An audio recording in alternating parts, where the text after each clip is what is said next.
पत्नी होने का कर्ज चुकाया। ट्रिंग ट्रिंग जैसे ही डोरबेल बजी, सीमा ने दरवाज़ा खोला। फनी छोड़ा है मम्मी और दीदी को स्टेशन? हाँ छोड़ आया। सनी अंश कहाँ है?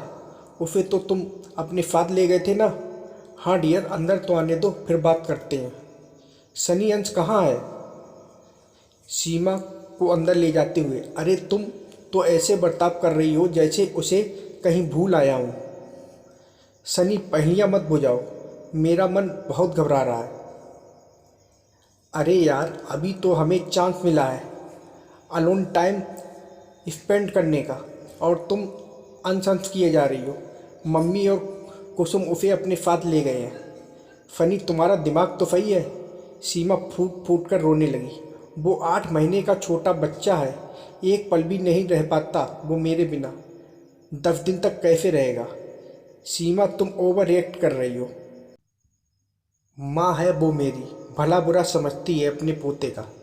सीमा बीच में ही बात काटते हुए। मैं जानती हूँ, लेकिन वो उसे माँ का दूध तो नहीं पिला सकती ना। सीमा यह क्या रट लगा रखी है? माँ का दूध, माँ का दूध। मैं तो कितने अरमान लेकर घर आया था। सोचा हम कहीं घूमने जाएंगे, साथ समय बिताएंगे। तुम ही तो हमेशा शिकायत करती थी कि आजकल मैं तुम्हें समय नहीं दे पाता, और आज जब मौका मिला तो। सीमा जोर जोर से रोने लगी। उसे ऐसा लग रहा था मानो किसी ने उसे जिस्म से उसकी जान को अलग कर दिया हो। भाई चिल्लाने लगी, गिड़गिड़ाने लगी। मैं कुछ नहीं जानती। फनी तुम मेरे बच्चे को मेरे पास लेकर आओ, वरना मैं रो रो कर अपनी जान दे दूंगी। सीमा पागलपन छोड़ो। सनी, मैं उसकी माँ हूँ। क्या मेरा इतना भी हक नहीं बनता था कि मेरे बच्चे को ले जाने से पहले एक बार मुझसे पूछ तो लेते? और तुमने जरा भी नहीं सोचा, ऐसे कैसे ले जाने दिया? इसका मतलब तुम सब जानते थे। बोलो फनी, बोलते क्यों नहीं? सीमा ऐसा कुछ नहीं है, तुम गलत समझ रही हो। स्टेशन से जब हम वापस लौट रहे थे तो मम्मी की आंखें नम थीं। जब उन्होंने अंश को अपने साथ ले जाने की इच्छा जताई तो मैं उन्हें कैसे मना करता, तुम ही बताओ। 10 दिन की ही तो बात है सीमा, बस करो अब। सनी तुम नहीं समझोगे एक माँ के दिल पर क्या गुजरती है जब कोई उससे उसके दूध पीते बच्चे को उससे अलग कर दे। तुम्हें अपनी माँ के आंसू दिखाई दिए, पर पल भर के लिए मेरा ख्याल नहीं आया। सीमा रोए जा रही थी। वह एक बार अपने बच्चे को छाती से लगाकर जी भर के प्यार करना चाहती थी, एक बार जी भर के उसे देखना चाहती थी। मैं समझ गई, ये सब मम्मी जी की सोची समझी चाल थी, इसलिए आजकल उसे खाने पीने से लेकर हर चीज़ का ख्याल रखती थी। यहाँ तक कि उन्होंने तो अंश के कपड़े भी अपने रूम में शिफ्ट कर लिए थे।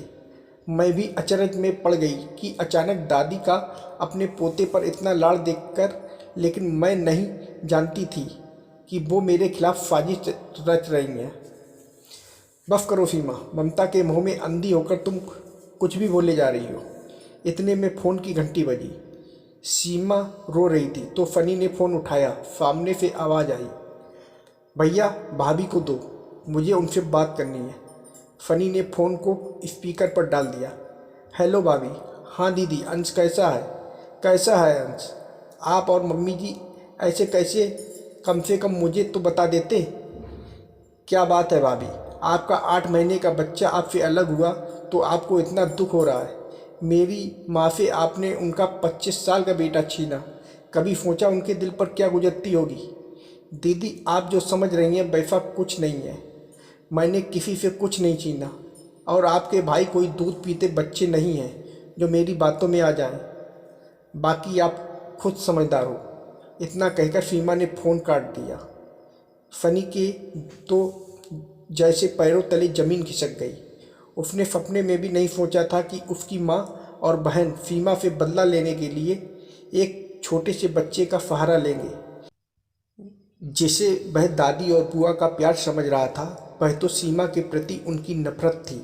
सीमा के आंसू थमने का नाम ही नहीं ले रहे थे। जो गलती उसने की ही नहीं, उसकी सज़ा उसे मिल रही थी। आज एक पत्नी होने का कर्ज उसे अपने बच्चे से अलग होकर चुकाना पड़ा।